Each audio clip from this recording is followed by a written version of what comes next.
Hey guys, before we get into today's video, I just want to thank all of you so much that have subscribed thus far. I've only been putting out videos for 2 weeks as of this recording, and already I'm over 50 subscribers. So I just want to thank all of you guys a lot. I know 50 subscribers isn't much, and it doesn't sound like a lot, and in the grand scheme of things, it really isn't. But I've seen channels with 10, 20, 30, 40, 50 videos, and they don't have 50 subscribers. I've seen channels that have been going on for a year or more, and they don't have 50 subscribers.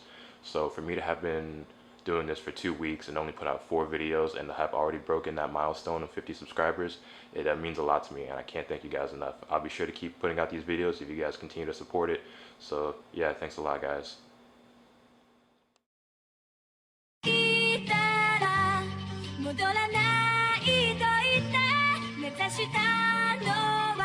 Nomad Beats. What is up, guys? Welcome back to the Nerd Corner. It is your favorite Otaku Lotus right here, and today I'll be giving you guys my first impressions on the manga My Hero Academia, or in Japanese, Boku no Hero Academia. Now, for those of you who haven't heard about this series yet, I would tell you that it's probably the latest and greatest, hottest up-and-coming series out there. But considering the recent extreme popularity of One Punch Man, thanks to its anime adaptation, I think it's safe to say that this series has been put on the back burner in terms of popularity among fans, but it is without a doubt the hottest up-and-coming shonen series out there. And it also has its own anime adaptation coming next year, which is being produced by Bones, so I'm sure they'll do it justice, and that'll be coming out next year in 2016, so you'll definitely want to be on the lookout for that. Now, what is the series My Hero Academia all about? My Hero Academia follows the story of a young 14-year-old boy named Izuku Midoriya, better known as Deku among his peers. If I flip between calling him Izuku, Deku, or Midoriya throughout this video, I do apologize, but please just bear with me and understand that it's all the same person. So, Izuku lives in a world where 80% of the population have these superpowers known as quirks, which allows many of them to chase their dreams of being superheroes and allows those of less moral fiber to become supervillains. However, this means that 20% of people do not have a quirk or a special power of their own and are hence deemed quirkless. Much to Izuku's disappointment, he is quirkless and therefore considered worthless, but he does not let that deter him from his dream of becoming an amazing hero like his idol All Might. Now, from this point forward in the video, there will be spoilers here and there for Volume 1, so if you'd rather not hear any of it, then you may go. But it is just Volume 1, so whether or not you care or should care is, it's up to you. So after a bit of prologue and a brief flashback in the first couple of pages, we see Izuku fanboying and taking notes as he stands among a crowd of people watching these two heroes take down some villain. Fast forward a few more pages and we're quickly introduced to our protagonist's rival slash ex-best friend slash #1 asshole in the series, Bakugo Katsuki, an explosive monologuing motherfucker talking about how he's the king of the motherfucking world and how he's going to be the greatest hero of all time. He then proceeds to destroy Izuku's notebook and throws it out the window, and it lands in some water. Izuku sullenly goes and retrieves it, and then he's suddenly attacked by this weird sludge-like villain that looks like Muck from Pokemon, and then he's ultimately saved by the #1 hero in the series, All Might. So All Might puts the villain in a soda bottle, but thanks to Izuku's stupid antics, the villain manages to escape and then proceeds to attack Katsuki, of all people, who fights for his life while we discover that All Might actually suffered a horrible injury 5 years ago, and he can only play hero for about 3 hours a day before his power runs out. Upon seeing the situation at hand and the look of terror upon Katsuki's face, Izuku jumps in to rescue him because all the citizens and heroes on the scene of the crime are just standing around confused as to what to do because no one can really help him. He's the only person that manages to do anything at all until All Might, inspired by Izuku's act of recklessness and bravery, is inspired to pull out all the stops, force his quirk into activation, and save both of the two kids. We later learned that All Might was actually born quirkless as well, just like Izuku, but he was given a quirk. And he takes on Izuku as his little protege slash, prodigy, whatever, trains him up and says that he can inherit All Might's quirk and be a hero too and chase his dream. That pretty much covers the first 2 chapters, and that's about as far as I'll go. Now let's get into what I actually think about this series.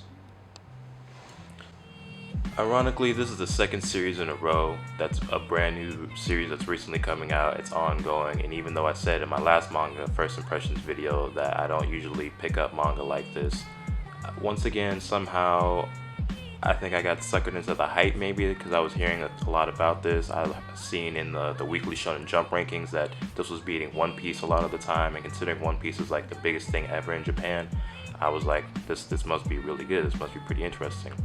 Now, as I said in my first Stay in the Industry video, what really threw me off about this series in the very beginning was the art style.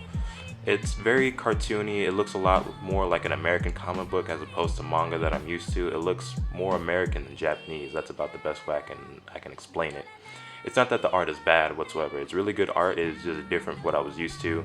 But after reading a few chapters, by the end of the first volume, I was pretty used to it. And definitely in the second volume, I was used to it. I'm still not a big fan of it, but I don't dislike it. I don't think it's as weird as I did in the beginning, and it definitely grew on me. On top of that, I think the series is really interesting. I think it has a ton of potential. It's obviously blowing up. It's very popular. I definitely think it'll blow up even more once the anime adaptation comes out next year. And I can't wait to see where things go with this series. Izuku, he's not unlike other shonen characters we've seen.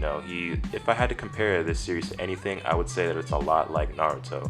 We have an untalented kid who's outcasted by most of his peers, looked down upon for being worthless and pathetic, but he has dreams of being like the #1 hero where he lives, and he wants to, against all odds, become the greatest.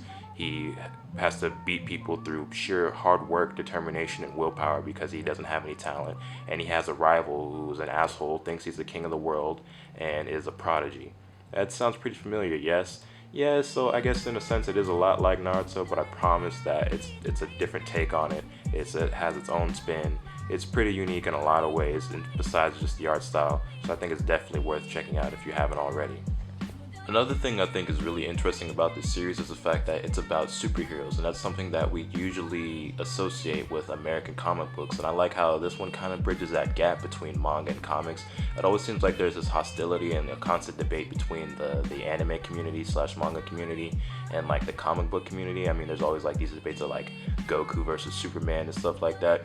And we've never really seen, or at least I've never seen, an anime or manga that focuses on something like superheroes, which is, like I said, normally associated with like American comic books. So it's interesting to see like a Japanese take on things, and something that kind of combines elements from both and turns into something that can be enjoyed by manga fans, and I think it could be enjoyed by comic book fans. So if you're a fan of like DC, Marvel, stuff like that, I mean, I think you could take something away from this and be like, that wasn't half bad.